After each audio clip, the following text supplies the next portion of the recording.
Muy buenas tardes, amados estudiantes. Vamos a empezar esta sesión con la segunda parte de las exposiciones que corresponden a la entrega relacionada a la primera corrida llamada de primer y segundo nivel. Sin embargo, la recomendación y el pedido y la indicación mía ha sido que solamente sea de los eslabones Forrester de un solo nivel. Muy bien, entonces, perdón, vamos a poner el cron. Aunque no, son dos nomás, no hay problema. 30 minutos, si quieren algo más, también puede ser, pero bien, pero no más de 45 minutos, pero lo pueden hacer también en un minuto, no hay problema. Entonces, les toca al grupo 2, si mal no me acuerdo, grupo 2, la presentación, la exposición. ¿Está el grupo 2? Ingeniero, buenas tardes. ¿Qué Buenas estamos? tardes. Listo. A ver, jóvenes. Pueden empezar.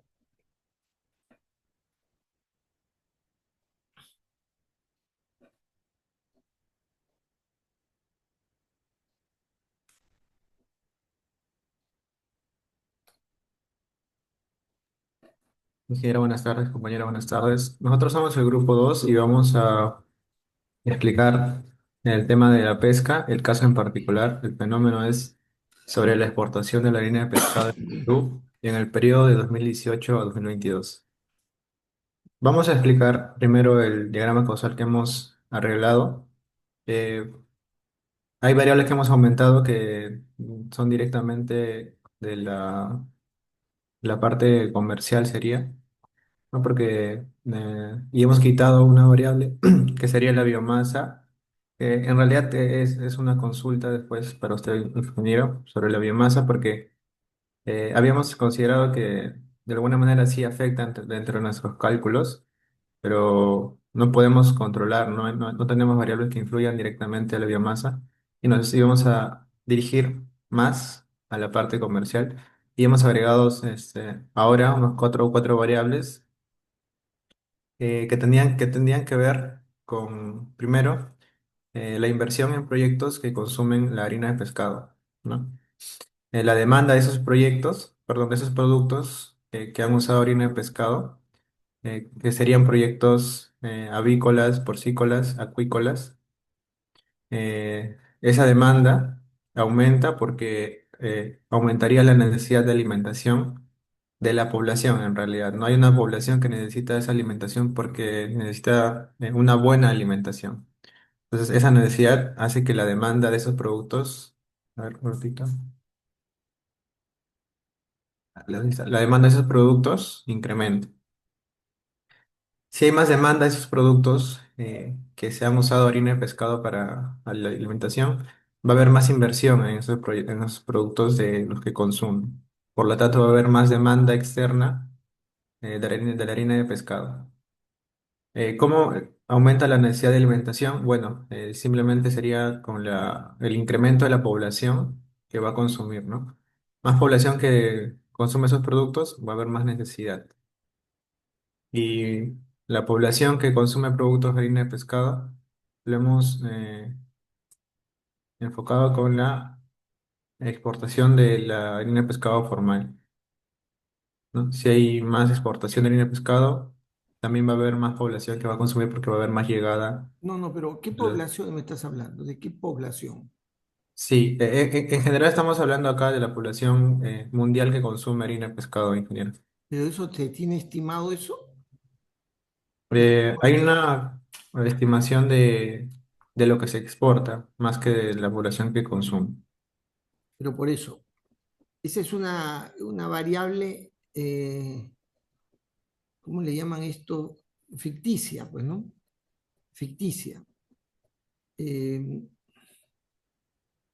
porque esa necesidad de alimentación de productos provenientes de harina de pescado, de alimentación de qué animales. Claro, en este caso serían los animales, ¿no? Porque los animales consumen Por la harina eso, de pescado para tener una buena dieta, ¿no? por eso. Yo creo que ustedes deben tratar de no enfocarse de una manera conceptual, amplia, abstracta, sino en relación de repente a un país, ¿no? Un país que se tiene información sobre su ciclo económico y más sobre aquella producción que tiene eh, que requiere la harina de pescado y asociar lo que se hace acá respecto a lo que se exporta en ese determinado país o en esa zona geográfica, porque así, en muy amplio, solamente estás esquematizando un entendimiento general, no Claro, representando un fenómeno. claro. Entonces, eso es lo que recomiendo. Continúa, continúa. Ok, ingeniero. Bueno, esas son lo que hemos añadido dentro de las variables para intentar explicar un poco más el fenómeno. Bueno, una pregunta. ¿Quién es el principal consumidor o a quién le exportamos más harina de pescado? A China, A China. sí. Y China hoy día maneja bastante información respecto a su producción, consumo, etcétera. Exacto, sí, ingeniero. Ya, yo lo que recomiendo fijarse con un país en la cual puedan tener información para que el modelo se acerque un poco a la realidad, ¿no? Ok, Bien, entonces, continúa. el caso podría ya no ser simplemente la exportación de harina de pescado, sería la exportación de harina de pescado La, en el Perú a sí, China. la comercialización del harina de pescado con China, ¿no? Ok, Podría ser.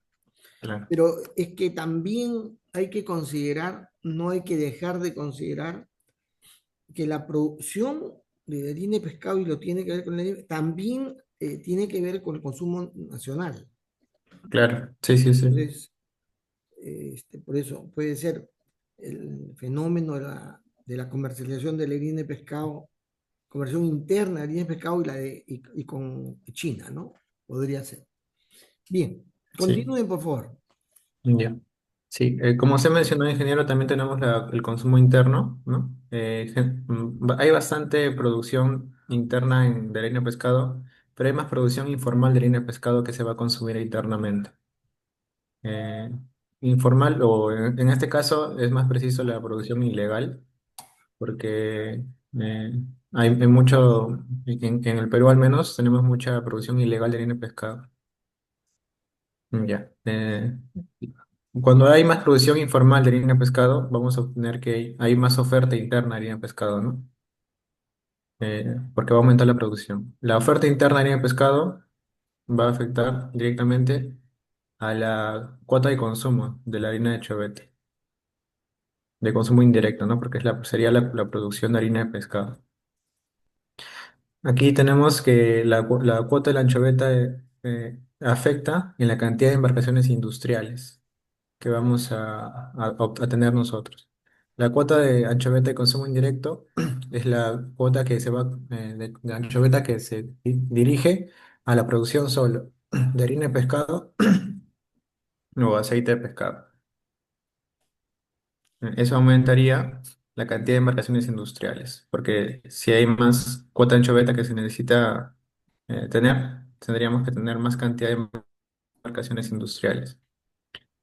Aquí hemos quitado como le dije hace un rato, la biomasa, porque no hay nada que afecte al incremento, más que nada las vedas eran lo que afectaba. Sin embargo, las vedas también son políticas, entonces le hemos quitado. Eh, Sin embargo, bueno, eso ya lo veremos en la fuerza, ¿no? Luego, la producción formal de harina de pescado, tenemos aquí. Perdón, ya Marco, Sí, genial. una tingencia. Yo les he pedido que no usen variables exógenas, es decir, que estén todas circulando dentro del Ujú. modelo, ¿no? Sí, sí, sí. Salvo casos excepcionales. Una de esas excepciones es esta, La biomasa. no, no sé, que es las condiciones se establecen en la estacionalidad de la biomasa. Es decir, lo que es exógeno es aquellos factores que van a determinar condiciones de vida de la especie marina que afectan a los volúmenes de biomasa, que está plasmado en estudios que se han hecho de la variación de las temperaturas, del clima, etcétera, en el medio. Y esos son factores estacionales. Es decir, Claro, uno puede poner exógenamente ese factor asociado a las periodicidades que hay en el transcurso del año, y eso asociarlo en un límite, en límites de máximo y mínimo, que según las estadísticas en las entidades que miden esto, hay periodos, digamos, de alta que llega a un tamaño determinado, otros años llegan a menor cantidad, también es pico del año, pero no todos los años es igual. Pero hay un máximo y un mínimo de mayor volumen en el tiempo de alta y de menor volumen en el tiempo más restringido, donde justamente se aplican las vedas. Entonces, y son volúmenes, estimaciones de volúmenes también variados, ¿no? Entonces, lo que uno hace, pues esos factores de variación van a tener, van a ser factores que van a variar en ciertos límites en forma aleatoria. Es decir, tu factor exógeno no es exactamente un valor, está dentro de una matriz que varía en el tiempo, pero además sobre eso se aplica un factor aleatorio que tiene un máximo y un mínimo, que son los máximos y mínimos que se han producido a lo largo de varios años. No sé si me dejo entender. Sí, sí, ingeniero, más o menos. Lo vamos a revisar. Ya, continúo. Ujú. Bueno, mm, ya, vamos con el esfuerzo de pesca. El esfuerzo de pesca se calcula como el esfuerzo que vas a hacer alguien para poder pescar, en este caso la anchoveta, ¿no? Este esfuerzo de pesca va a estar afectado por la captura ilegal. En este caso, la relación es, si hay más captura ilegal, va a haber más esfuerzo de pesca. ¿Por qué? Porque se reduce más la cantidad de, esta es captura ilegal de anchovetas.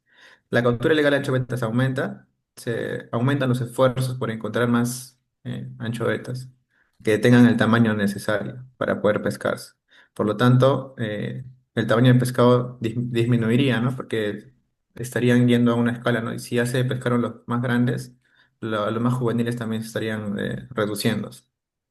Por lo tanto, como se reduce ese tamaño del pescado, se reduce también la cantidad total de la grasa de la chupeta en general que se está obteniendo. Y eso reduciría el índice de digestibilidad, que es el índice que mide cuánta proteína va a tener el anchoveta para poder nosotros consumir, ¿no? En cuestión de proteínas y todo eso. Si se reduce ese índice de digestibilidad, eh, tenemos que afecta al precio de la harina, también reduciría, porque se haría mucho más, menos calidad tendría, ¿no? Entonces reduciría el precio de la harina, que ese es el precio de la harina que se va a exportar ya, ¿no? Ya en el free on board, ya en el lado de la exportación, ya en el puerto.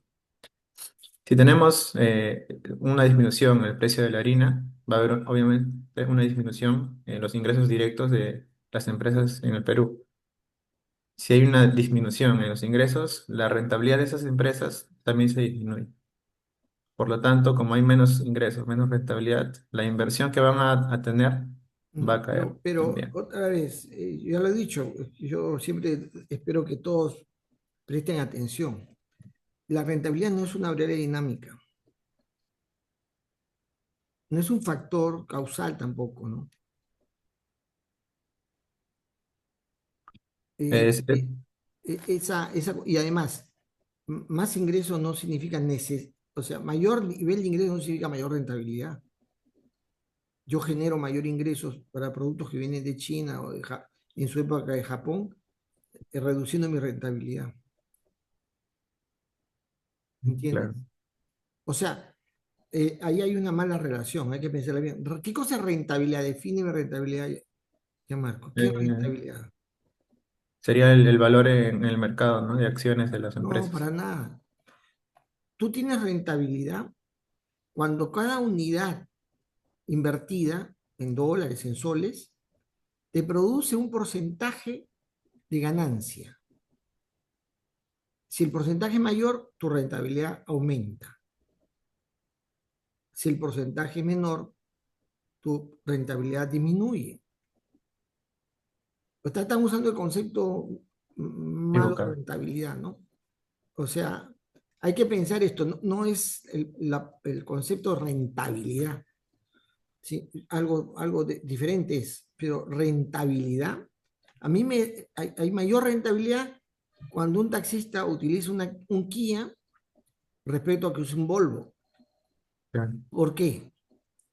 Porque puede cobrar para ambos el mismo precio en el traslado de una persona, pero le cuesta más el Un Volvo. mantenimiento, el consumo de gasolina de un Volvo que de un Kia. Entonces, puede hacer el mismo esfuerzo, pero tiene rentabilidades distintas. El concepto de rentabilidad no aplica en este caso. Ya tienen que repensar. Continúa. Ok, ok, ingeniero. Entonces, sería de frente, ¿no? Los ingresos, si ahí tenemos menores ingresos, tendríamos menor inversión, ¿no? Quitando la rentabilidad. La inversión afecta también a la producción formal de harina de pescado, ¿no? A menor inversión o mayor inversión que se tenga de las empresas, habría mayor, en este caso, si hay mayor inversión, mayor producción formal de harina de pescado. Eso también influiría en la oferta interna de harina de pescado y en tenemos acá la producción formal y la producción informal de harina de pescado. Ya, pero imposible que la inversión tenga que ver con la oferta, quizás con la producción. Con la oferta no, La oferta es lo que produces, ¿o no? claro. Lo que produces. Ahora, cuando se habla de oferta, ustedes tienen en la cabeza el concepto, digamos, común. Mm. ¿No? Ofreces. Ofertar es ofrecer. Sí, sí, ingeniero. Pero no es eso, pues la oferta es lo que se produce. Sí, sí, sí. Entonces hay que tener mucho cuidado.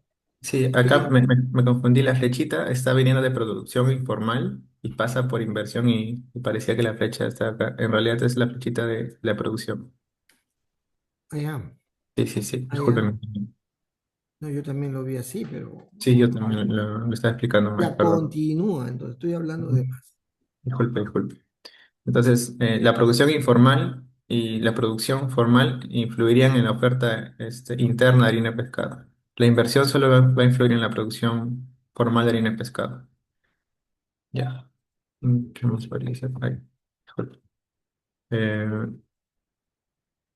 en este caso, ingeniero, no sé si puedo consultarle algunas cositas. Tenemos en el mercado de la harina de pescado, tenemos que la competitividad vendría parte de harina de soya y harina de carnes para la alimentación, ¿no? Para esta inversión de proyectos que consumen esas harinas por las proteínas y todo. Sin embargo, no sabemos cómo plasmarlo aquí, porque la competitividad directamente no solo es de la harina de soya y no solo es de la harina de carne. Y tendríamos ahí porque si usted puede observar, nosotros aparentemente no tenemos relaciones que causen esa retroalimentación negativa, ¿no? Para que haya una regulación. Todo tiene bastantes relaciones positivas.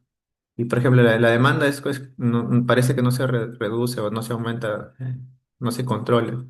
Lo que controlaría la demanda externa de pescado sería una competencia, en este caso como le dije, la harina de soya o la harina de carnes para la alimentación de esos proyectos. Tendríamos que poner exactamente harina de soya, aparte harina de carne, o podemos poner productos o exportaciones de competitividad o competitividad externa de la harina de pescado, tal vez.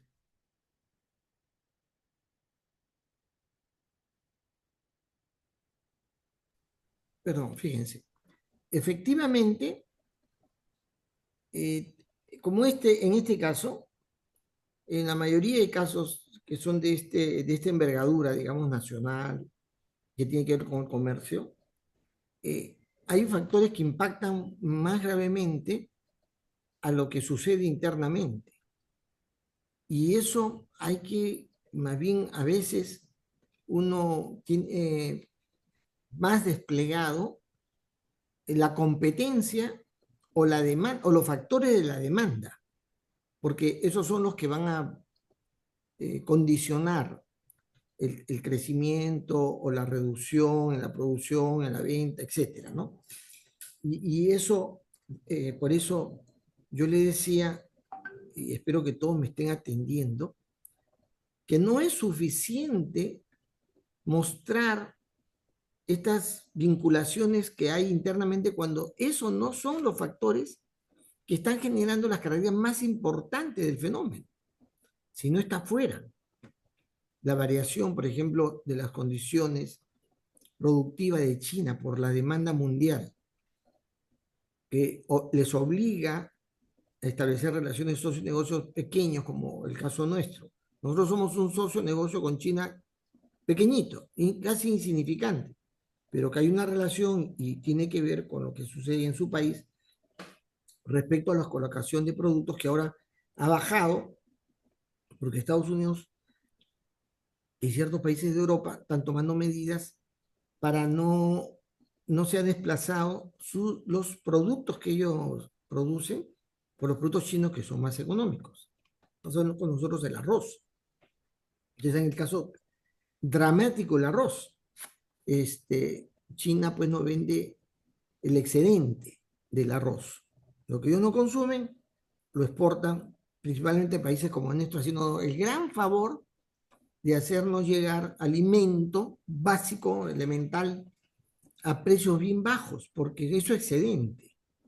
Entonces le ponen un precio bien cómodo para que los peruanos de un país subdesarrollado puedan acceder a alimentarse en la zona más pobre, ¿sí o no?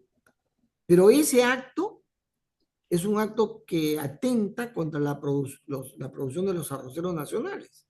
Los que están en el norte están podridos, están fregados. Yo tengo un amigo que es mi tocayo, que es productor de arroz, tiene muchas hectáreas en el norte, en Chiclayo, y él sufre esta situación, está tratando de migrar su producción porque los productos chinos están viniendo acá y van a venir con más fuerza en virtud de que hay más sobrestock por la baja de venta en los Estados Unidos, que está protegiendo su agro también de manera sustancial. Esa situación es la que ustedes tienen que observar. ¿Dónde, en qué país y qué factores hay, qué ha sucedido en una época que hace que sube, que baja y eso genera un efecto también de subida y bajada en nuestra economía en términos productivos, de venta, de precio, etcétera, ¿no? Entonces, eso es lo que hay que ver. ¿Cómo lo introduces? Desarrollando un modelito, quizás también hay un factor ahí exógeno, pero digamos un modelo que explique o que dé cuenta de lo que sucede en ese ámbito que tiene un impacto sustancial en lo que estamos observando dentro del país. Es decir, no porque está en otro país, no está dentro del modelo, tiene que estar dentro del modelo, de repente es lo más importante, aquello que explica el comportamiento del fenómeno. Eso lo digo no solamente por ustedes, ¿eh? Por todos los trabajos, porque los trabajos se ven bien pobres, bien empobrecidos, tienen unas cuantas variables y no han navegado en todos los factores que están, digamos, ubicados más allá de los digamos, las variables que están centradas en lo que se observa, ¿no? si no hay un fenómeno mucho más grande. Eso hay que hacer, hay que hacerlo e intentarlo. Ustedes han mejorado, digamos así, claro, no, perdón, veamos el Forrester, ya. Sí, sí, ingeniero.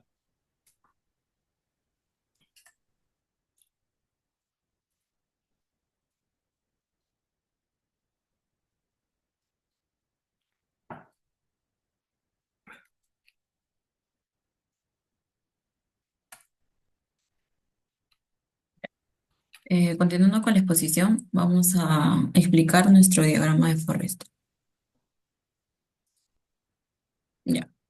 Tenemos acá nuestra variable de nivel, que es biomasa de anchoveta, que tiene un flujo de entrada y dos flujos de salida. Este flujo de entrada, que es el flujo de nacimiento de anchoveta, se calcula como la tasa de nacimiento por el índice gonosomático, ¿no?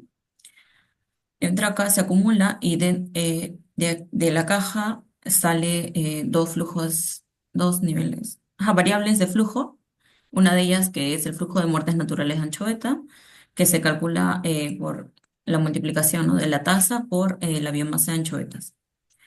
Y también la biomasa observada de anchoveta, que vendría a ser una parte de toda la biomasa, que se calcula la biomasa de la anchoveta por el índice de concentración de clorofila.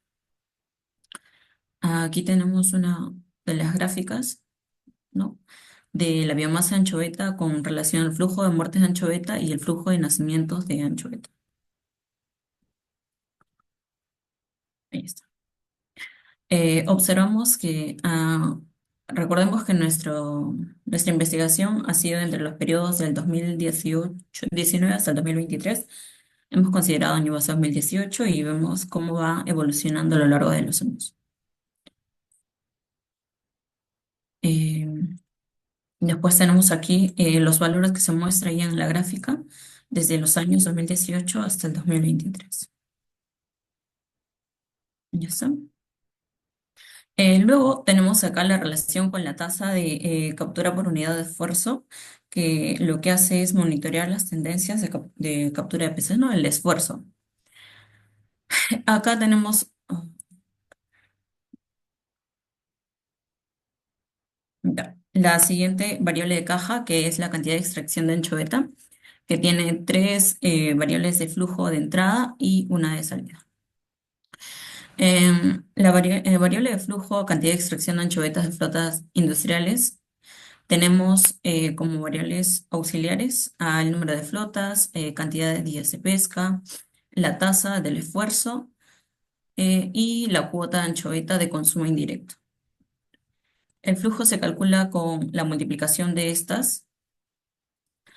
Luego tenemos el flujo de extracción de anchoveta de menor escala. Se calcula por el esfuerzo, por la cuota y esta se calcula sumando las cantidades de la extracción de flota artesanal con la de menor escala. Luego el otro variable de flujo de entrada, tenemos la cantidad de extracción de anchoveta artesanal, que es la cuota de consumo directo por la extracción de anchoveta de consumo directo, ¿no? La multiplicación. Y tenemos como flujo de salida, ¿está?, el volumen de extracción de anchovetas legal, que se calcula como la tasa de pesca legal por la cantidad de extracción de anchoveta. Sí. Y acá tenemos la gráfica de su comportamiento. Ahí está. Cantidad de extracción de anchoveta por la cantidad de extracción de flotas de anchovetas industriales. Que entra a la variable de caja, que es volumen de anchovetas extraídas, que acá tenemos un flujo, que volumen de anchoveta por descarga, que se calcula como el volumen de anchovetas extraídas por el índice de descarga de anchoveta. Tenemos otra variable de caja, que es stock de anchovetas. Tiene una variable de flujo de entrada y dos de salida. Una de ellas es la de entrada, volumen de anchovetas frescas de descargadas, que es la capacidad de descarga, por el índice de descarga de anchoveta. Y las dos de salida, que tenemos anchoveta de consumo directo, que se calcula por el stock, por la tasa de extracción de anchoveta de consumo directo y la anchoveta de producción de harina de pescado, que se calcula como el stock de anchovetas por la tasa de producción informal. Y esta vendría a ser la gráfica de su comportamiento.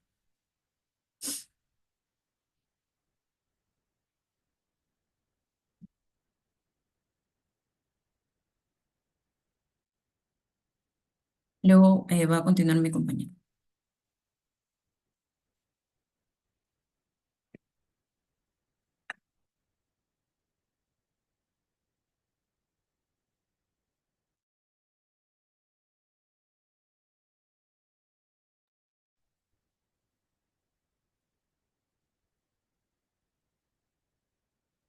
Bueno, voy a continuar con la expresión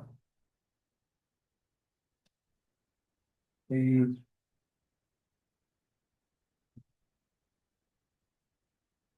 aquí está. Bueno, la parte de harina de pescado producida total. Bueno, como mencionó mi compañera, la parte de la anchoveta, al final la parte que es la anchoveta para producción de harina de pescado, donde esta se termina en esta variable de nivel, que es harina de pescado de producción total.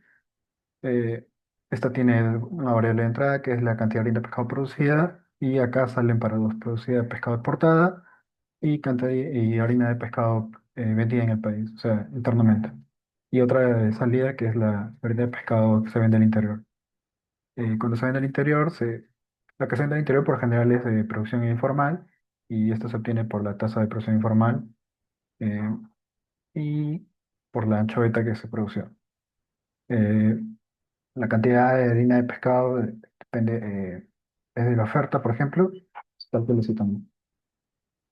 Tenemos este gráfico, sale un estimado, pero no representa bien, por ejemplo. La parte de acá, que queríamos incluir el stock de harina de soya, que este intervenía en la producción de harina de pescado, pero no estaba en observación, no lo íbamos a aplicar totalmente. Eh, La parte de ingresos de la industria de pescado, acá antes estaba rentabilidad, pero lo cambiamos por ingresos. Y tiene la variable de entrada, ingresos generados por venta de harina de pescado de producción. Las salidas son los gastos de producción. Y también de salida tiene el gasto destinado a impuestos y monto destinado a remuneración de trabajadores, por ejemplo. Esto multiplicado por tasa de impuestos y este por el precio de harina de pescado nos da también los ingresos. Y tenemos una gráfica, pero no representa muy bien. Eh, Luego,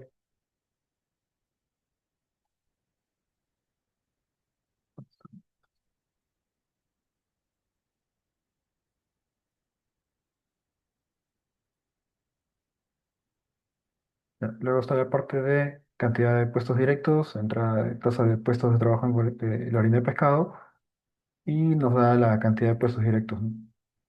Esto también tiene relación con el monto destinado a la remuneración de trabajadores. Mientras más se da estos, el cálculo es mayor, ¿no? Eh, la parte de abajo es la que incluí al final, la última parte, pero no obtuve gran relación. Era la parte de nacimientos, población y de funciones, o sea, mientras más crece la población mundial, está más demanda proteínas, ¿no? Mayor demanda de proteínas, dependiendo del porcentaje de dieta que tenga, la cantidad de ganado que se produce, se obtiene más, se obtiene más, demanda más harina de pescado, por ejemplo. Si disminuye mucho el precio de harina de pescado, demandarán más y si aumenta, en ese caso, hace que sea más costoso y demanda menos, altera la dieta de la producción. Producción de alimento de ganado, esa es producción de alimento de peces.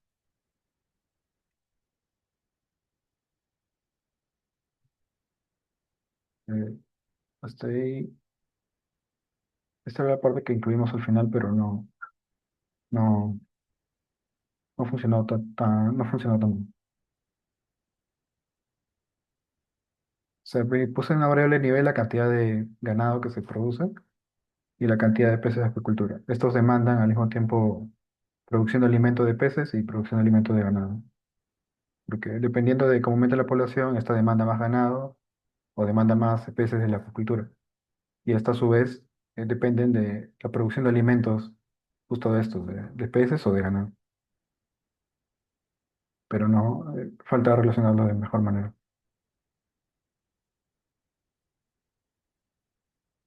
Eh, Sería todo, profesor.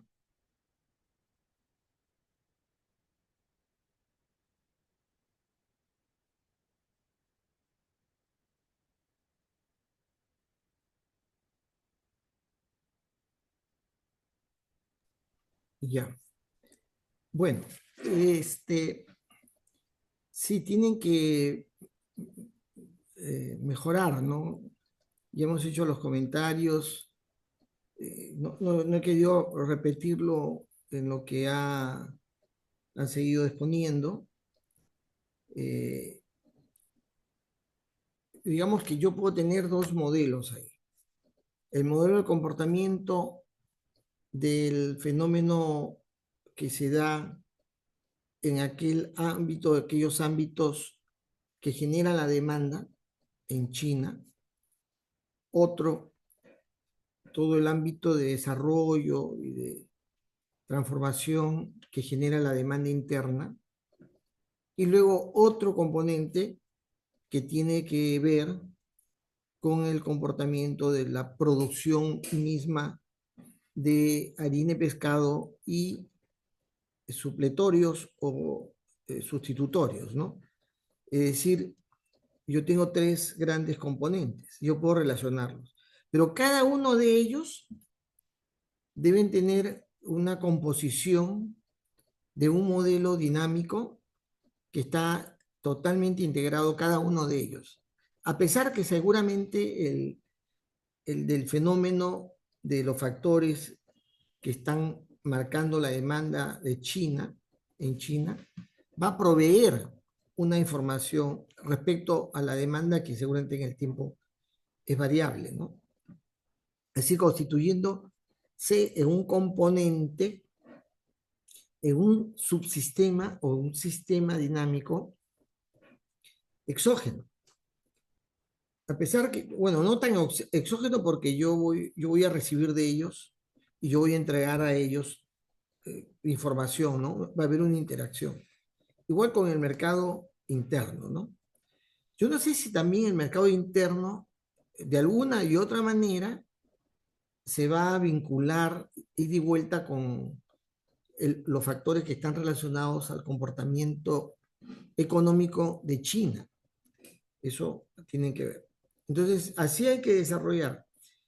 Y tratando que en cada uno de ellos no haya pues, estas tasas, esos factores exógenos que están determinando por sí, por dichas tasas, por dichos factores, los valores del comportamiento de las variables del modelo que quieren representar, sino que el comportamiento, los valores deben ser generados por la interacción que hay en ellos. Yo quiero preguntarles, en el video aparecen solo dos de ustedes. ¿Quién es el que no aparece? Leandro, Ya, profesor, yo no sé, no. tú eres el que no apareces, Diego, ¿no? Tú eres el que no estás en el video.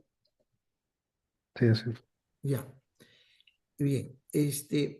Yo lo que les pido, ojo, que si no aparece en el video, en ciclos anteriores, esas falencias llevaba a descalificar al grupo. Ahora lo único que estoy haciendo es colocar un valor de calificación 0, nada más, ya que puede compensar con los otros valores. Entonces, yo veo que están entrando al tema, pero como que está todavía muy en pañales, pero que están ahí, no es que están totalmente perdidos, pero requiere mayor esfuerzo, ¿ya? Mayor esfuerzo para poder completar y aún no saliera, eso que no sale por problemas de información, de una mala relación, en fin, que eso se va en la medida que uno va formulando en forma completa, más ampliamente el modelo, van a ver que van ya teniendo una mejor forma. Y luego, digamos, casi es al prueba y error, uno que va encontrando esos valores de niveles que van a generar y la manera como relacionar los flujos, es decir, la lógica de los flujos para ir generando el comportamiento similar a lo sucedido, que es lo que se busca, ¿no? No sé si me han entendido, no sé si tienen alguna pregunta. No hay preguntas. Muy bien, jóvenes. Entonces, allá, el trabajo, voy a volver a repetir, présteme atención. Lucho, Luis Padilla, mi alumno preferido, mi alumno engreído, mi, que está ahí. Lucho, présteme atención, quiero estar seguro que todos me están atendiendo. Ruth, me estás atendiendo, ¿no? Porque te noto que estás atendiendo a otra cosa. Pero bueno, un ratito, te distraigo un rato. Y es esto. Si bien pueden hacer una buena exposición, en mi caso, si bien pueden haber hecho un buen diagrama, en fin, pero el trabajo que es el Word que presentan donde está la explicación, está la carátula, no está bien hecho, están fritos. Es decir, lo que yo debo evaluar es básicamente el trabajo ese, ¿no? Donde están las imágenes del diagrama causal, del Forrester, de los gráficos, ¿no? La corrida y las explicaciones. Y las exposiciones, el PowerPoint, que también lo califico, lo que me hace es ilustrarme mejor sobre ese trabajo. Pero si ese trabajo está mal presentado, como es el caso del grupo 2, que está mal presentado el Word, está mal hecho. Entonces, inevitablemente, la calificación va a estar mal. Yasmín, ¿está claro? ¿Me estás atendiendo o no? ¿Estás en otra cosa? Sí, ¿O no? sí, profesor, sí lo escucho. Ya, muy bien. Listo. Ya, entonces con esa aclaración vamos con el siguiente grupo. Al menos que alguien quiera hacer un comentario, alguna sugerencia al grupo. No. Entonces vamos con el último grupo. El grupo 3.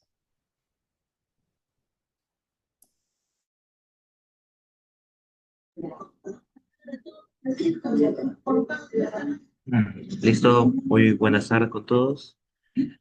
Somos el grupo 3 y empezando a recordar lo que viene a ser el caso, ¿no?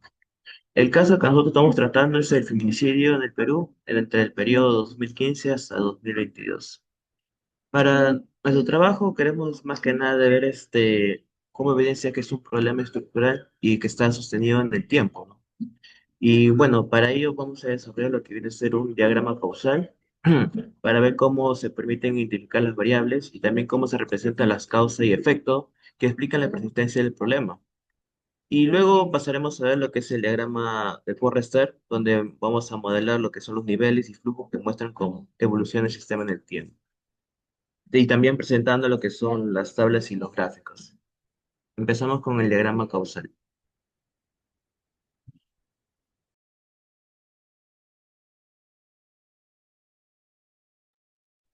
Bien, ahora vamos a ver lo que es el diagrama causal. Y para ello se hizo algunas mejoras tomando en cuenta las sugerencias del profesor. Una de ellas era el abandono escolar, por ejemplo, la variable abandono escolar, que no solamente estaba causado por la cantidad de acoso escolar, sino también por la cantidad de hogares en situación de pobreza y también por la cantidad de estudiantes con bajo rendimiento escolar. Otra de las variables que también mejoramos es la cantidad de casos reportados de violencia contra niños y adolescentes, ya que no solo se debía a la cantidad de casos de violencia contra la mujer, sino también a la cantidad de agresores por violencia que no están recluidos.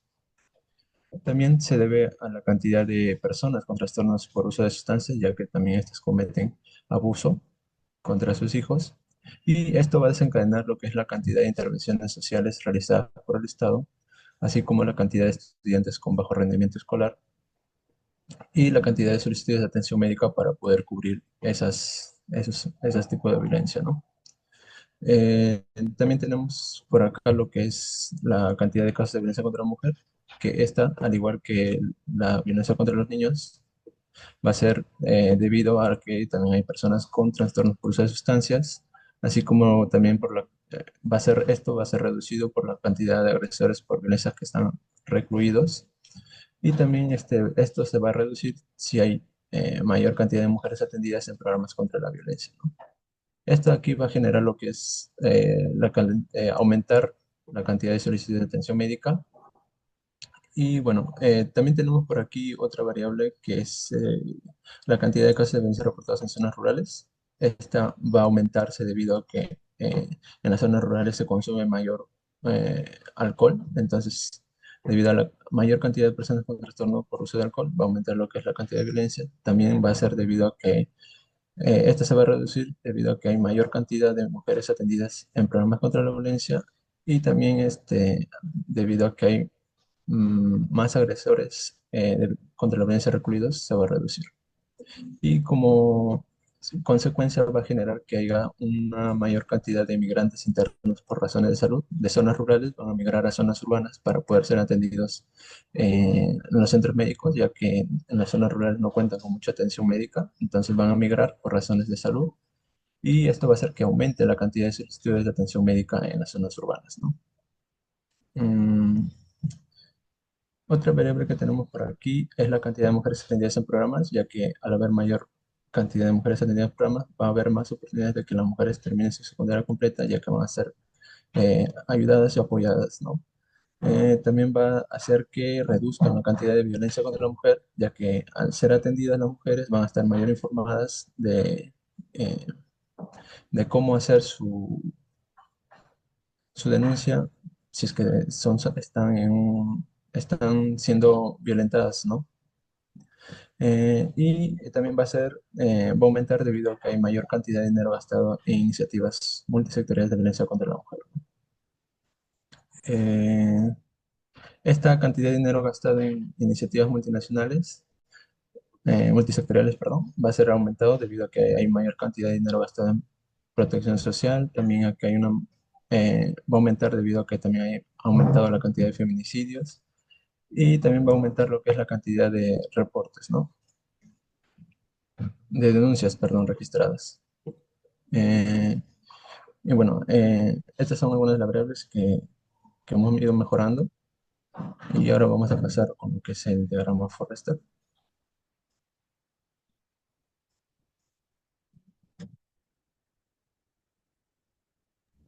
Bueno, continuando con el Forrester, hemos hecho el intento de simular la dinámica de la población, para lo cual hemos considerado primero tener una tasa inicial de natalidad masculina, que es una tasa anterior a la que estamos considerando como la población inicial. Tenemos la población inicial masculina y una tasa de mortalidad, ¿no? Esto es similar para la población femenina. Y lo que hace es que tenemos solo una tasa de nacimiento inicial, que sería la multiplicación de estos dos, ¿no? La población inicial masculina con la tasa de natalidad. De ahí sale los nacimientos masculinos, que es multiplicado por la población de la variable nivel, ¿no? Esta constantemente se va a actualizar por la población masculina y nos va a dar una tasa diferente con el pasar del tiempo, ¿no? Lo que va a acumular o tal vez disminuir la variable de nivel, restándola, claro, a las defunciones, ¿no? Con las defunciones pasa igual, sí, de igual forma. La tasa de función masculina es la multiplicación de la población inicial por la tasa inicial, y esta tasa inicial multiplicada por la población inicial tenemos las defunciones, que esta también se va a estar actualizando constantemente conforme aumente la población, ¿no? Porque la población les da información a esta tasa.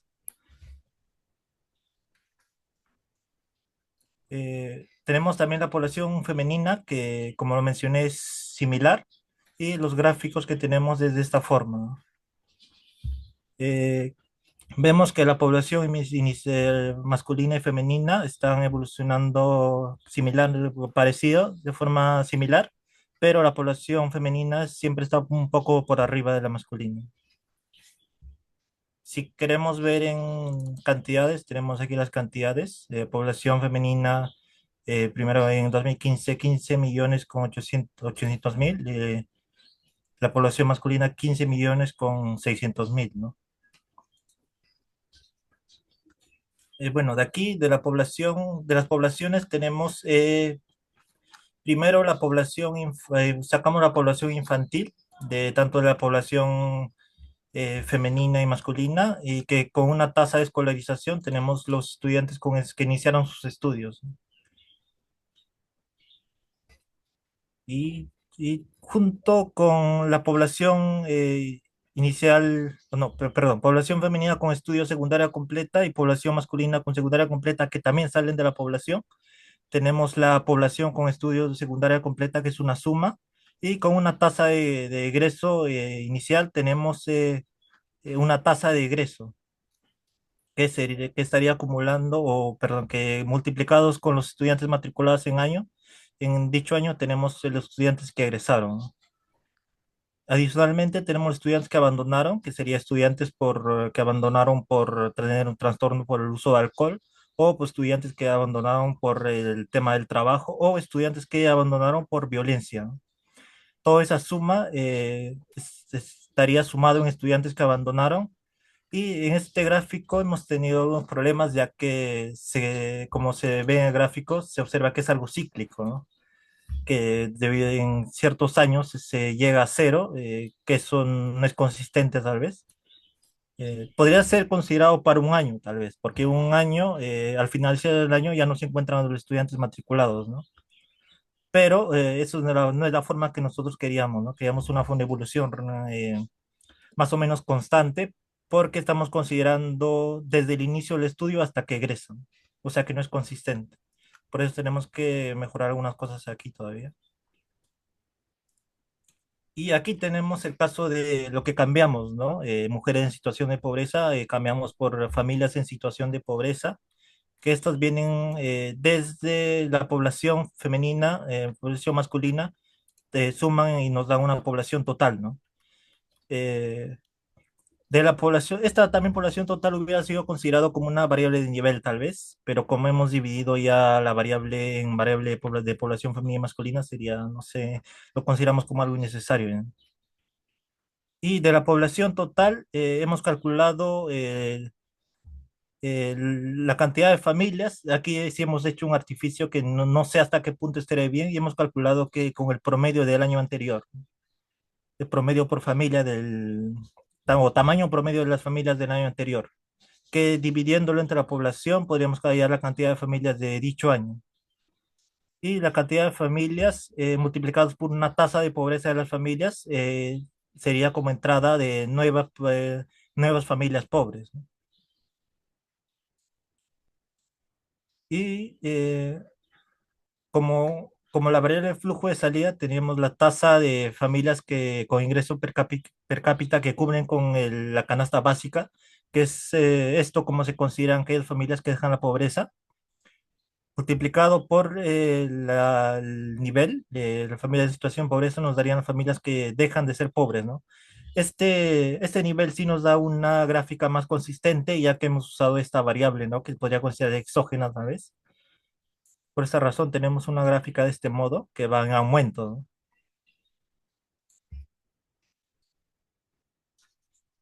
Bueno, y por el lado de las personas con trastorno por el uso de alcohol, tenemos los casos diagnosticados que vienen de la población iniciales, que son una tasa inicial con TUA, ¿no? Y de la tasa inicial con TUA se multiplica los casos diagnosticados por la población total. Y ahí iría los casos diagnosticados por TUA. Eh, bueno, para los flujos de salida son, en primer lugar, que viene de la tasa de muerte por TUA multiplicados por el nivel. nos daría las muertes por TUA y en el caso de la remisión total sería la tasa de remisión total pues, de TUA, ¿no? En cuanto a su gráfica, tenemos algo así, que también va en aumento desde el año 2015, ¿no? Otra variable de nivel que tenemos es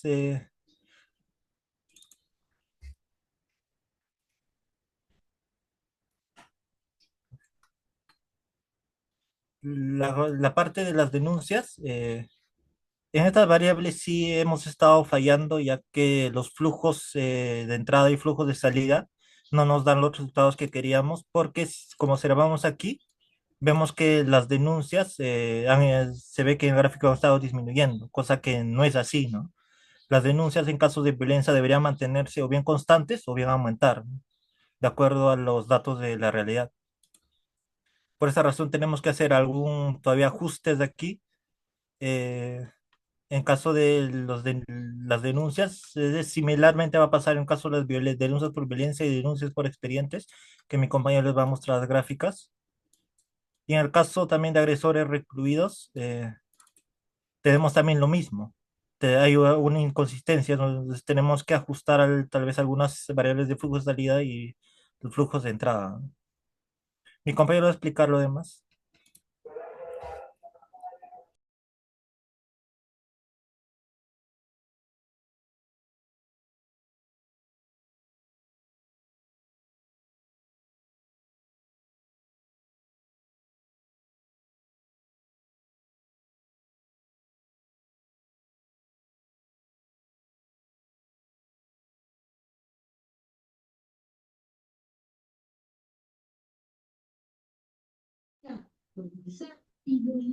Junior, hasta ahí nomás es.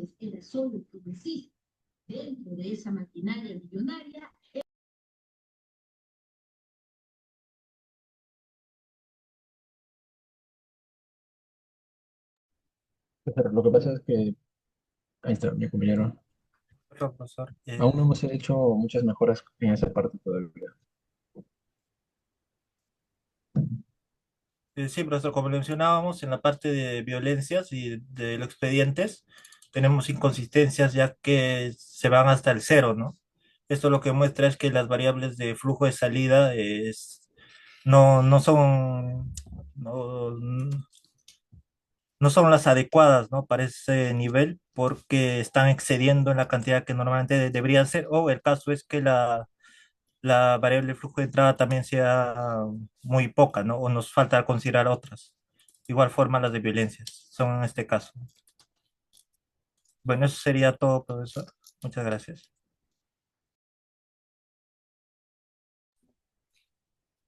Bien, creo que ya he hecho observaciones en los otros grupos suficientes, pero es muy importante saber, tomar conciencia eh, de cuáles los factores, en qué ámbito están los factores que determinan esta condición que se da para que se produzca eh, la violencia contra las mujeres. A ver, Lenin. Están ustedes, son tres, ¿no? Sí, Lenin, profesor. César Sí, profesor. y Junior, ¿no? A ver, dime. Me decía que cuáles son los factores que causan lo que es la violencia contra la mujer, ¿verdad? Voy a volver a repetir. Tiene que concentrarse pues, en la clase, ¿no? Si tienen un problema de audio, tienen que preguntar, o tienen que hacer lo posible para que no sea así. Entonces, a ver, César, ¿no?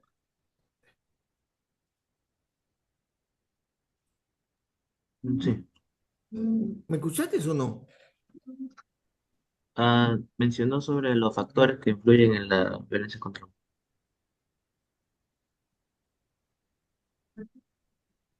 A ver, Junior.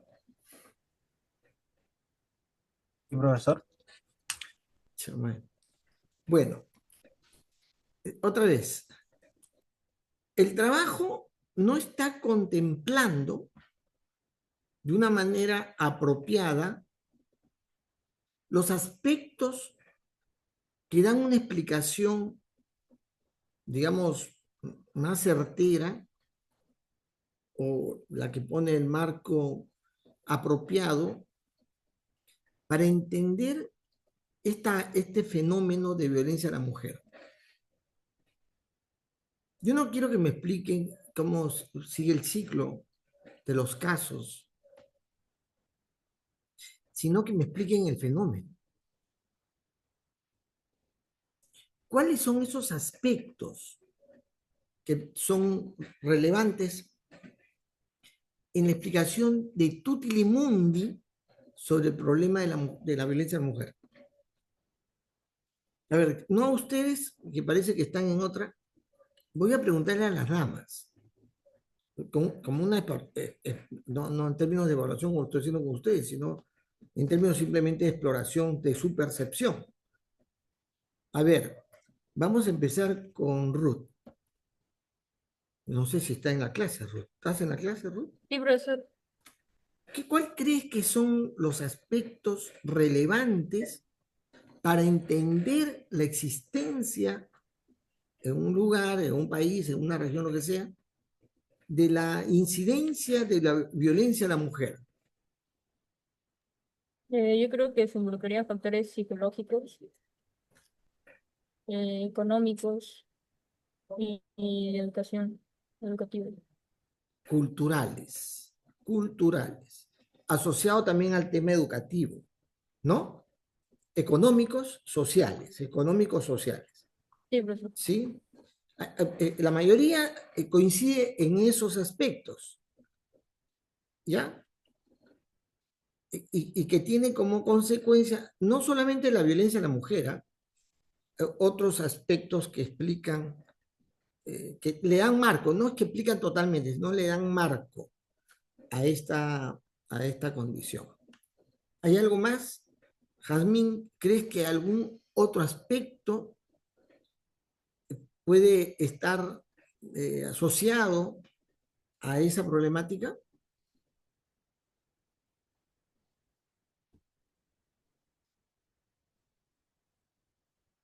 Jazmín, ¿no está? No te escucho, no te escucho. Está tu micrófono apagado. No, si no, ya, you lay me. ¿Estás? Sí, profesor. Am, Parte de lo que mencionó Ruth sobre sociales, también estarían los estructurales. Se podría decir por la desigualdad, ¿no? Que pueda haber, o de ahí ya nos vamos con lo político, ¿no? Legales, que no se aplican normas. De ahí ya, bueno, los culturales que ya se mencionó. Sí, también los factores que se considera en los organismos de defensa, de protección a la mujer o los movimientos feministas van a encontrar en factores también digamos, del manejo político y normativo, ¿no? Sin embargo, en el Perú no hay normas discriminantes. No se discrimina ni por raza, ni por religión, ni por sexo. ¿Sí o no? Digamos ahora, alguno me va a pitear, de repente alguien de ustedes va a pitear que yo diga sexo. No se discrimina por género, ¿no? Ahora se usa esa expresión. Y no me gusta mucho, pero digamos ya, para que nadie se me resienta, ¿no? Por temas de... No hay discriminación. Mi jefe, en el último trabajo que he tenido en la SUNAT, era, o es, ¿no? Homosexual. Y era mi jefe. Y yo siempre le manifesté mi aprecio, mi reconocimiento. Jamás lo vi discriminado. Solo motivo de bromas pues, de la gallada más cercana a él, ¿no? Que lo fregaban de vez en cuando. Yo mismo a veces le decía no te aloques cuando se perdía la calma en algunas cosas, yo le decía no te aloques, pero era con la segunda. Pero fuera de eso no había una actitud de discriminación. ¿sí o no? Entonces, pero sin embargo, muchos feministas mencionan que la evolución en términos de aceptación del derecho a estudiar, ¿no? ¿Qué porcentaje tenemos de estudiantes mujeres en la UNI? De ingresantes. ¿Se han preocupado ustedes de averiguar eso, estimados grupo del tema de la violencia a la mujer? ¿Han averiguado qué porcentaje hay? ¿Cómo ha evolucionado en el tiempo esa proporción de hombres y mujeres de estudiantes en la UNI? Que puede ser una muestra, un índice que da cuenta de la manera como la mujer participa en la educación superior en ciencia. Porque la mujer sí tiene participación en estudios superiores hace mucho tiempo, ¿no? Pero normalmente estudian para enfermería, ¿no? Antes para secretariado, ¿no? Era bien raro que un varón se presentara al trabajo secretarial. Ahora ya casi no hay ese trabajo, ¿no?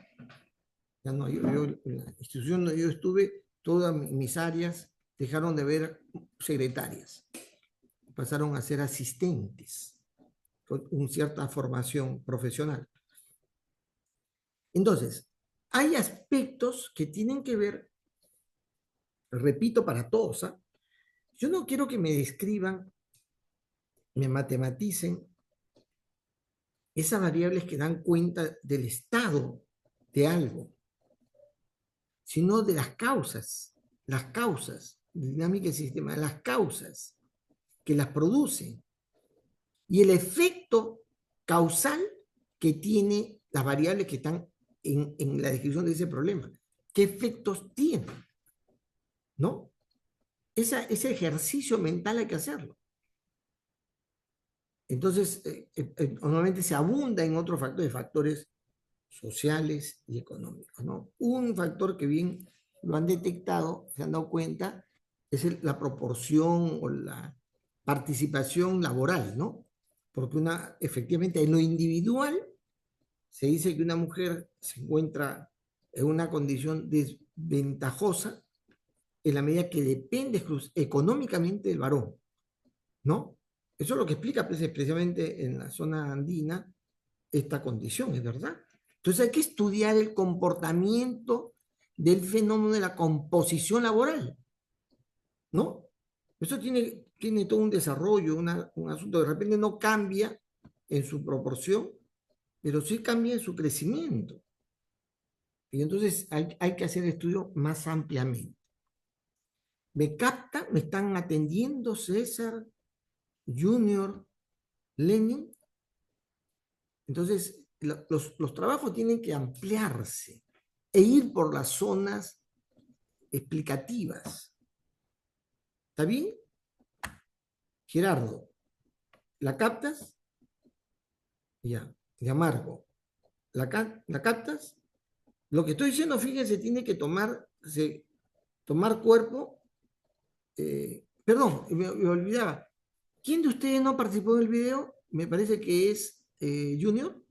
Sí, profesor, yo no participé. Ya. Para aclarar nomás.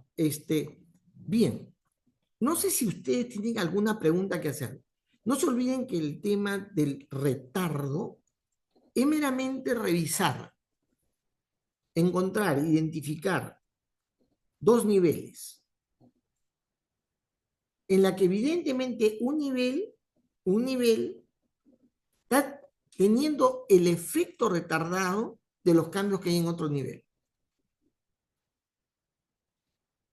Como todavía vuestros modelos no están corriendo,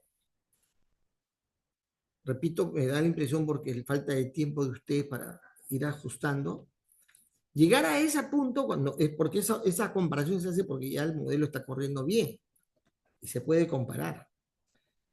Yo espero que en la próxima entrega ya han hecho lo posible para que el modelo ya de alguna manera refleje la condición de estar aproximadamente, lejanamente aproximado que sea, al comportamiento del fenómeno real, ¿ya? Y ahí buscan dos niveles en la que se puede comparar las gráficas. Ahora, Présteme atención. Rafael, ¿me estás prestando atención? ¿Estás ahí? Sí, estás. Bien. Cuando yo comparo Sí, gráficas, profesor. ya, gracias, Rafael. Tu audio parece que está en tiempo retardado, pero no importa. Fíjense, cuando yo comparo dos niveles, es retardo, pues el retardo es lo que vamos a ver después. Cuando yo comparo dos niveles, con un tema retardado, yo coloco una variable junto con otra variable, yo tengo que uniformizar las escalas. Porque tú cuando seleccionas, o ustedes cuando seleccionan, para poner en una sola gráfica dos variables o tres, el Stella le grafica dichas variables, cada una en una escala propia. ¿Sí? Cada uno en su escala propia. Y te lo indica, se indica, ¿no? En los valores que está yendo. Pero utiliza un solo gráfico. Pero en este caso, presten atención, ¿eh? Como van a comparar dos niveles para ver que uno que genera un efecto retardado para otro, lo van a poner en una sola gráfica, ustedes deben uniformizar para ambos las escalas. El límite superior que tiene una gráfica en los valores que va a representar, el límite superior, van a tener que en ambos uniformizarlo con el mismo número, el mayor valor. Y el límite inferior lo van a uniformizar en ambos con el menor valor. De tal manera que al momento de graficar sea una sola escala, y se vean los gráficos en el mismo tiempo, pudiéndolo comparar adecuadamente. ¿Está claro? ¿Cómo se hace eso? En el Stella hay una opción que te va a decir, hay una opción, no me acuerdo exactamente cuál es, algo que tiene que ver con la configuración de la escala, ¿no? Uno entra y ahí hay una opción para poder copiar el límite superior y el límite inferior para las variables que estás tú graficando. Bien. Todavía las personas que no han presentado, todavía hay tiempo. Y yo he hecho no sé si he hecho un ofrecimiento, pero yo suelo, cuando hay chicos que han abandonado o no han alcanzado el nivel debido y vuelven a hacer el curso, y se les ocurre hacer el curso conmigo, yo les doy la ventaja, el hándicap de seguir trabajando en lo que ya han hecho,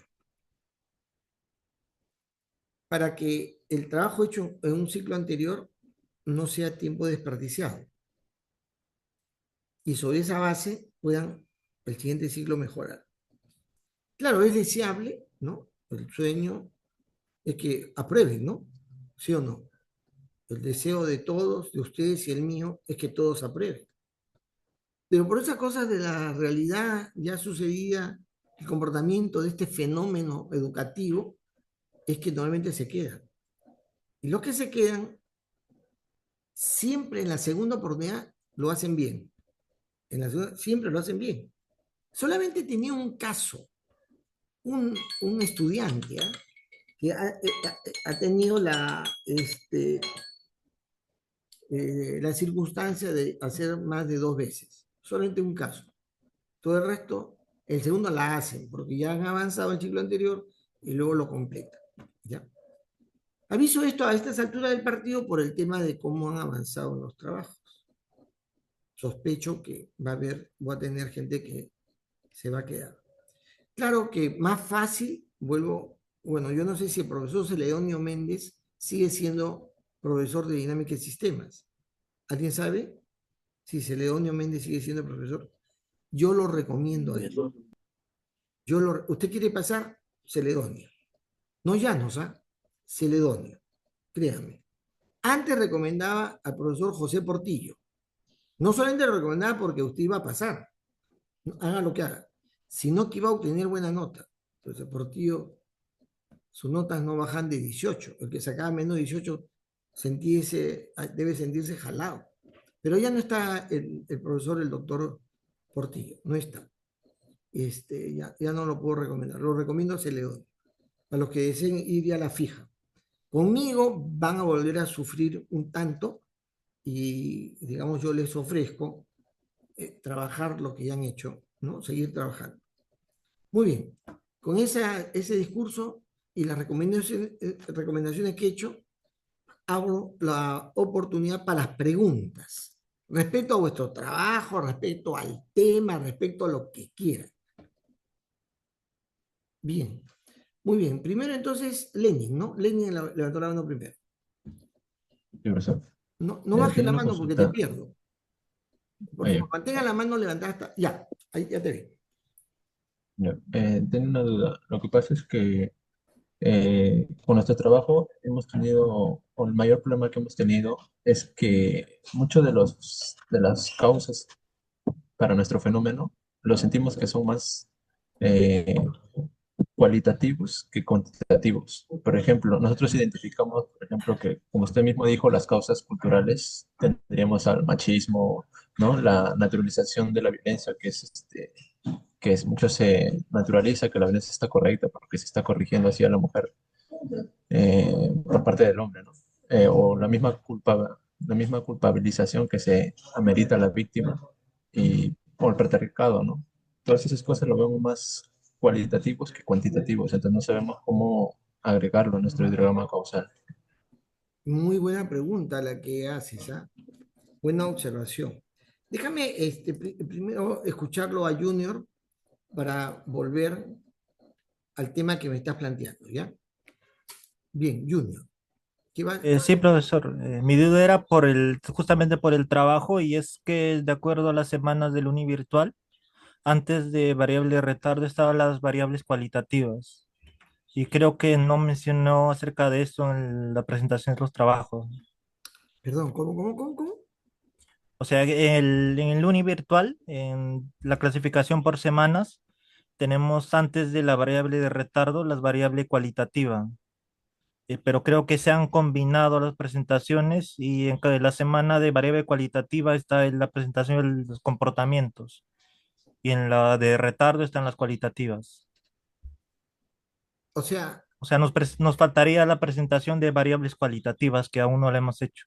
entonces tengo que invertir las presentaciones en el virtual para que sea luego la cualitativa. Sí, profesor, falta que Ya. correspondan a cada uno, ¿no? Porque como agregó una presentación más, se desacomodó todo. Ay. Bueno, está bien, voy a ver ese asunto.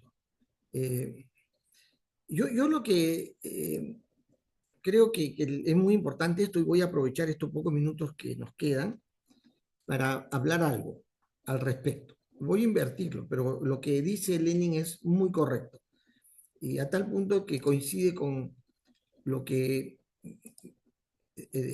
la idea de explicar las características complementarias de la dinámica del sistema se tiene que ver, ¿no?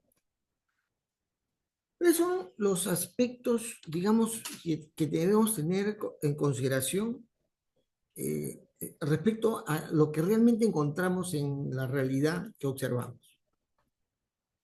Y es que normalmente eh, el entendimiento eh, de la ingeniería de origen de Forrester era por la apreciación de las cosas, por la actitud hasta del mercado, de esta abstracción general, ¿no? Entonces, normalmente evitamos estas conceptualizaciones tradicionales, que eran apreciaciones adjetivas e interpretativas, porque pasamos a un entendimiento más cuantitativo. Porque la ingeniería de sistemas está muy embebida, muy impregnada, muy empapada con la moda que se da en esa época y la tendencia de esa época de la ciencia, que era matematizar la realidad, llevarlo a formas matemáticas. Por lo tanto, a formas medibles, ¿no? Se utilizaba esa expresión, aquello que podía ser objetivamente establecido, objetivamente. Es decir, lo que quería decir que podían ser medibles. Cuando tradicionalmente lo que teníamos eran explicaciones interpretativas adjetivamente, ¿no? Esto es bueno, esto es malo, está subiendo, está bajando, está en mejores condiciones, estamos desarrollando, estamos subdesarrollando, en fin, ¿no? Entonces, por lo tanto, en los temas socioeconómicos, cuantificar las variables que intervienen en un modelo social o de comportamiento complicado, o comportamiento heurístico se dice, ¿no? Es difícil, no es sencillo, no es sencillo. Este curso, salvo que lo hagan con Celedonio Méndez, es para gente inteligente, para gente que tiene una capacidad de razonamiento, porque va a tener que afrontar esta situación, la que Lenin está preocupado, está impactado, está medio fastidiado, que no encuentra formas que no sean aspectos cualitativos, ¿no? Y tradicionalmente se podía reunir a diferentes expertos, ¿no? Y cuando hacemos eso, además, encontramos que cada uno de ellos tiene una apreciación propia, marcado por su subjetividad. Yo ahora estoy en el grupo de egresados de sistemas, que han hecho dos grupos, ¿no? Sistemas únicos, temas técnicos, temas de opinión profesional, y otro que se llama Sistemas Uni, se le llama así el grupo, Sistemas Uni, opinión, que para dar nuestras opiniones políticas, en fin, el doctor Dextre, no sé si ustedes lo conocen, Pepe Dextre, han escuchado de él. Él es el dueño de la Universidad Científica del Sur, un tipo de muchos recursos, en fin, de gente de mi promoción, de mi promo es. Él ha prosperado muy bien y es dueño pues, de una universidad muy buena, pero además de alto nivel, ¿no? Económico, para la gente que puede pagar. Y él está apreciando la situación del país, dándole un corte ¿cómo se dice?, de temor a propuestas políticas de intervención del Estado, porque él es bien liberal y más bien está procurando inclinar la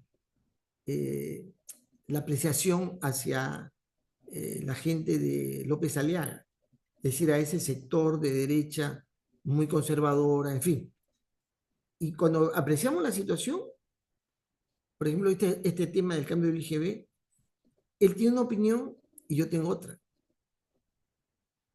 Y podemos calificar, yo pienso que podría ser bueno cambiar las reglas del pago de impuesto del IGB, no importa cómo lo distribuyan internamente, pero la regla debería ser de valor del IGB, del impuesto a la venta, que no es ahora, se llama impuesto general a la venta, pero en realidad es un impuesto al valor agregado.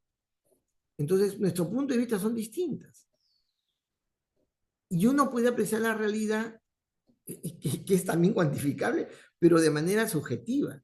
Y las variables son cualitativas, ¿no? Entonces, depende del observador, hay calificaciones que pueden dar cuenta efectivamente de lo que sucede en la realidad. Y de eso aparecen las llamadas variables cualitativas, ¿no? Como ahora utilizamos los modelos matemáticos, como es el caso de dinámica de sistemas, se requiere que estas variables que son cualitativas puedan de alguna manera caracterizarse en forma medible, que se pueda medir. Pero esto en sí mismo tiene una complicación, tiene una complejidad, ¿ya? Pero es la dinámica del sistema la que ha tendido un puente entre eso que sucedía antes, que se miraba la realidad en forma cualitativa, adjetiva, para llevarlo a formas más bien medibles, y su forma de medición no es Chancay de 20, pues la forma de medición se asocia a las matemáticas avanzadas, se decía en esa época, las matemáticas complejas, que son las ecuaciones diferenciales, ¿no? A eso se llamaba en alguna época las matemáticas complejas. Entonces, eso se da. ¿Qué cosa es lo que hay que tener cuidado? Normalmente hay gente que pretende describir un fenómeno para saber qué se da, qué factores hay en su comportamiento, pero que pretende entender lo que puede suceder en el futuro. La advertencia, con la experiencia de Forrester mismo, hay que tener cuidado en creer que un modelo bien desarrollado puede ser una buena herramienta para anticiparse a lo que sucede en el futuro. No, cuidado. Dice, analizar cuidadosamente el fenómeno para determinar cómo se producen los cambios. Eso es lo que hay que saber, cómo se producen los cambios, que son las condiciones y la manera como se relacionan los diferentes factores que van a intervenir. Eso es lo que nos interesa, ¿ya? Y finalmente las políticas y conclusiones se van a estimar por extrapolación, no por su aplicación similar, porque los mismos factores se están dando, no. Hay que extrapolar variables que entre comillas, se correlacionan y siempre va a haber un margen de incertidumbre. Para algún tipo de fenómenos, bajo ciertas circunstancias, las causas de algo no son las mismas de ese algo, luego pueden ser otras las causas. O lo que se produce en una situación determinada no va a producir lo mismo en otra situación. Eso hay que tener cuidado.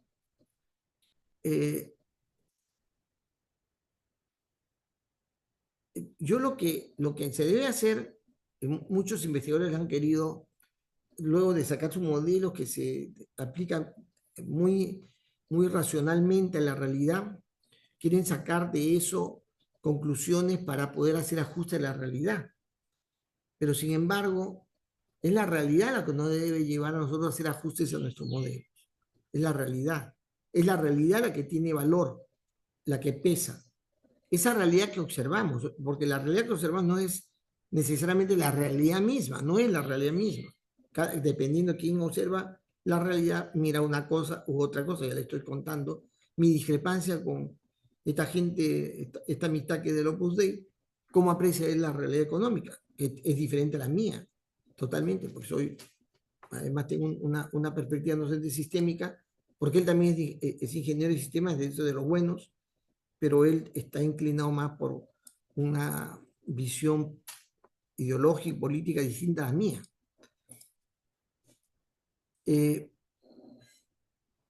Bueno, hemos hecho énfasis en el tema de que es necesario tener datos de la realidad para que podamos tener una idea clara de la realidad y del comportamiento de esa realidad, ¿no?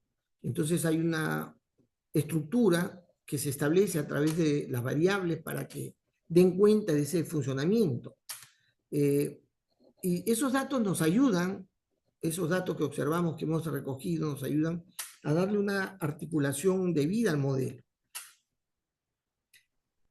Pero hay ciertas variables en los fenómenos sociales que no son fácil de obtener, aunque se pueden estimar. No se obtienen, pero se estiman. O sea, no es complicado de obtenerlo, pero puede ser sencillo de estimar. Lo que no se pueden estimar, obtener y estimar, normalmente no lo incluimos, ¿no? Y cuando observamos la realidad, esos valores que tenemos que consignar posiblemente tiene que ver mucho con otros factores del mundo real, ¿no? Y entonces, en los sistemas sociales, lo que estamos diciendo es que el comportamiento de esos sistemas tienen relación directa en esas condiciones que son razonables, que están siendo producidas en una relación lógica, directa o indirecta, con factores que sí se pueden medir. Entonces, en las tendencias sociales se van a calificar como preferencias, valoraciones, insatisfacciones, aspiraciones, coberturas, ¿no? Está cubierto, no está cubierto, hay una deficiencia, en fin, se utilizan términos que son normalmente cualitativas. Y entonces dice, en cada tipo de variables, como con todas, se presentan 3 pasos perfectamente diferenciados a la hora de incluirlas en un modelo, ¿no? Conceptualización o elección de la característica y de la estructura que representa el fenómeno dinámico. Forma parte de esa estructura. Debe formar parte. Hay que identificar cuáles son las variables cualitativas y cómo estimar sus valores, que es lo que vamos ahora a mencionar. Y cuáles son esas características cuantitativas que se asocian a esos valores, ¿no? Fíjense, acá está el ejemplo. Préstame atención, Lenin. Estás ahí todavía, ¿no? Bien. Fíjense. Por ejemplo, este es un ejemplo, ¿ya? De lo cualitativo. Yo tengo un diagrama, esto es una simplificación, ¿eh? No, esto es recontra simplificado, solamente para explicar lo que estamos hablando de lo cualitativo. La modernidad es una apreciación subjetiva y relativa. Moderno, esto no es más moderno, menos moderno, es total y absolutamente subjetiva. Es una calificación, ¿sí o no? Modernidad, que forma parte del modelo que hicimos como ejemplo. Y porque hay a mayor modernidad, hay más inmigrantes, ¿no? ¿Correcto? Menos emigrantes, más inmigrantes. A mayor modernidad, lógicamente, las ciudades más modernas gastan más en saneamiento, son ciudades más limpias, más aseadas, en fin, ¿no? Y la modernidad posiblemente se asocia a la capacidad económica en un lugar. ¿Correcto? Hay una relación causal. Pero hay un factor, capacidad económica se mide, inmigrantes se mide, gastos se mide. Modernidad, ¿cómo se mide? Es la pregunta. ¿Sí o no? Es un factor cualitativo. ¿Correcto? ¿Está bien? Se puede establecer un criterio de medición de la modernidad. Un criterio de medición. Eso es lo que yo tengo que descubrir, pensando. ¿Cuál va a ser el criterio de medición de la modernidad? Para poder, digamos, saber qué lo va a representar. Pero por un lado tengo que identificar los valores cualitativos. Es decir, yo digo más moderno, menos moderno, obsoleto.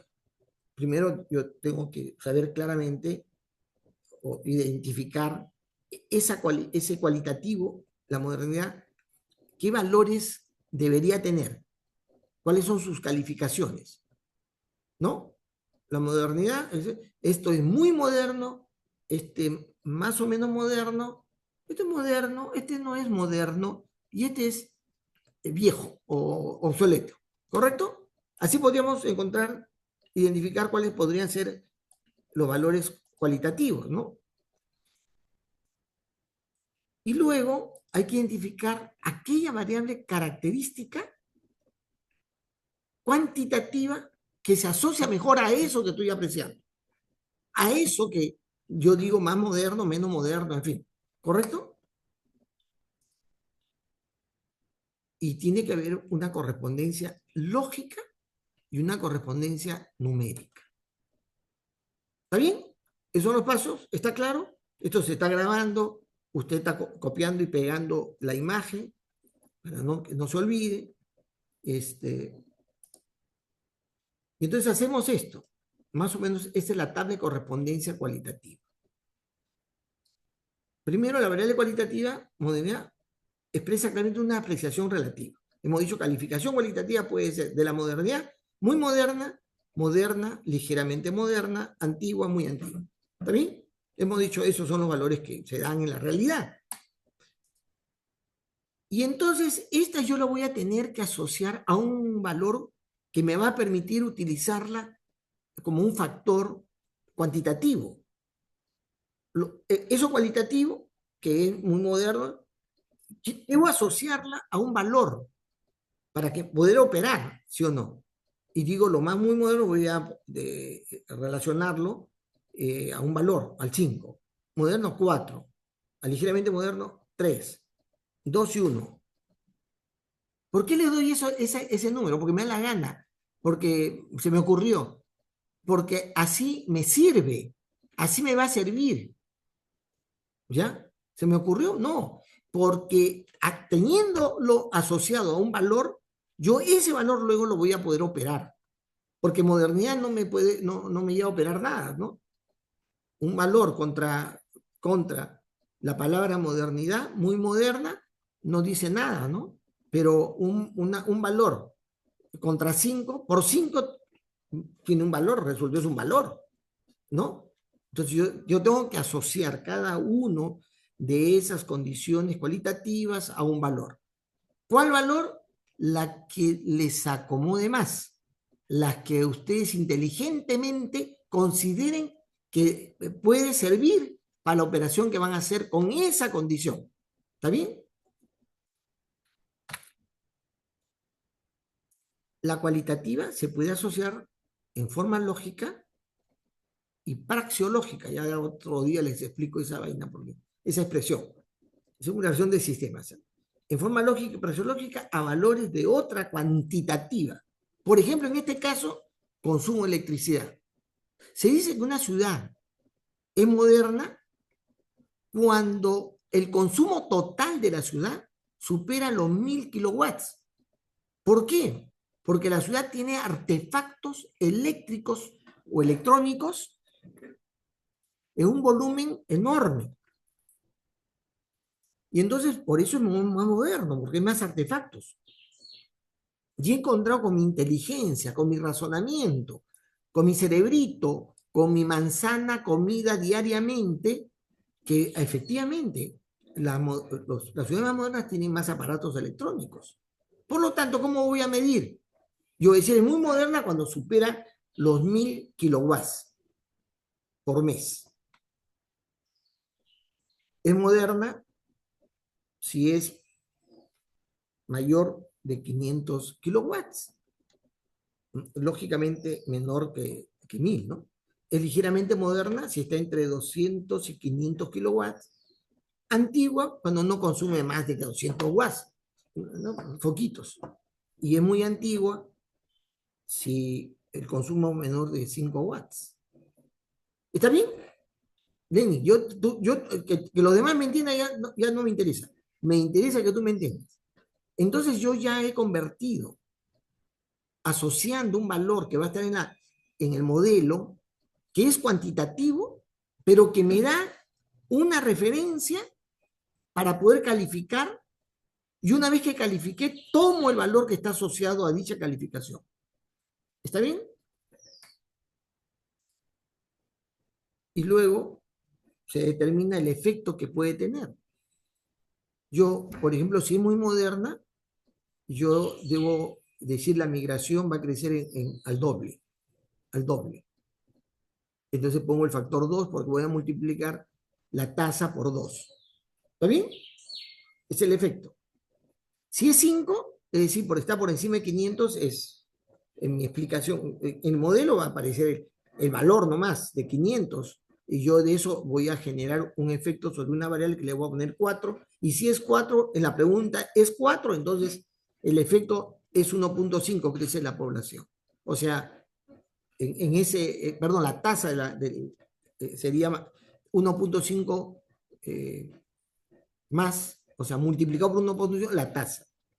Si es 3, que es ligeramente moderna, mantiene igual, no hay un efecto de crecimiento. Si es antigua, más bien al revés, en vez de crecer se reduce. Y si es muy antigua, también se reduce, porque la tasa se reduce espectacularmente, ¿no? Posiblemente ya resulta ser menor que el fallecimiento o las emigraciones, ¿no? ¿Está claro? Bien, hasta ahí lo dejo. Esta era mi clase que viene, ¿eh? La clase que viene era esto, pero ya está claro. Muy bien, entonces se trabaja con variables cualitativas, pero lo importante, el reto es encontrar a variables que voy a asociar para que de acuerdo a esa, no puede ser una sola, pueden ser varias asociadas que te digan, esta es la calificación que eso tiene. Hay mucha demanda, sobre demanda, baja demanda, demanda normal, ¿sí o no?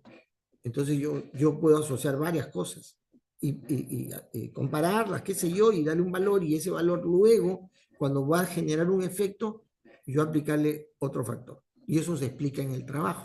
En el Word lo explico. Este cuadrito aparece en el Word y me dice, de esta manera estoy convirtiendo lo cualitativo en cuantitativo. Buena tu pregunta, Lenny. Muchas gracias. Adelantó un poco parece que voy a tener una clase libre, porque ya lo he explicado. Algo más tengo que decir, pero eso ya la siguiente vez. Muy bien, joven, nos encontramos entonces el día lunes. Muy buenas tardes. Muchas gracias. Lenin, perdón, levantaste la mano. ¿Más? Sí, sí, profesor. A partir de la próxima semana ya empiezan lo que es el CIBOK, ¿no? La exposición. ¿Eso se expone Sí, o también solo es? se expone, claro que se expone, se presenta, se hace un video, tiene todo el rigor de un trabajo. Ok, entonces eso empieza de la segunda, de la siguiente, después de la siguiente semana. Mejor dicho, a partir de la siguiente semana, ¿verdad? Seguro, no estoy muy al tanto. Porque en el Excel sale así. A Ya, partir de la siguiente semana ya voy a ver empieza. un virtual y voy a compararlo con el Excel. Ya, jóvenes, nos Ok. encontramos la próxima semana. Muy buenas tardes.